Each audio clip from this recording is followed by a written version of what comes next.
ஏன்னே நம்ம ஊருக்காரங்களை இப்படி அசிங்கப்படுத்திட்டேனே. டேய் கணேசா, நீ வேற ஏன்டா தேவையில்லாம பேசிக்கிருக்க? அங்க என்ன நடந்துச்சுன்னு உனக்கு தெரியுமாடா? நம்ம ஊர்லயே சிறந்த கறவைக்காரன் நீதான்.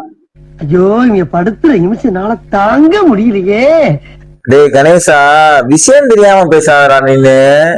எனக்கு புரியலைங்க, ஆக்சுவலா புரியாம தான் கேக்குறேன் நான். நம்ம பக்கத்து ஊர்ல சிறந்த கறவைக்காரன் போட்டியில அவன் 10 நிமிஷத்துல 10 லிட்டர் கறந்துருக்கான்.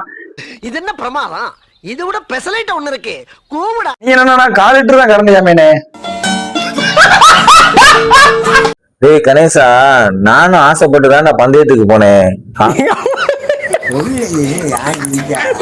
ஆனா பந்தயத்துக்கு பசுமாடு பத்தாம அண்ணனுக்கு மட்டும் காளமாட்டை கொண்டு வந்து விட்டுட்டாங்கடா. ஏன்டா கண்ணே இந்த மாதிரி பண்ணி தொலைறீங்க? கண்ணே உங்களுக்கு விவரம் தெரியாதுடா. வேற வழி இல்லாம அண்ணனும் காளமாட்டுல 4 லிட்டர் கறந்துட்டேன்டா. அதானே பார்த்தேன், நம்ம ஊருக்காரங்களை அடிச்சுக்க யாராலே முடியாதேனே. நீங்களா யாருடா?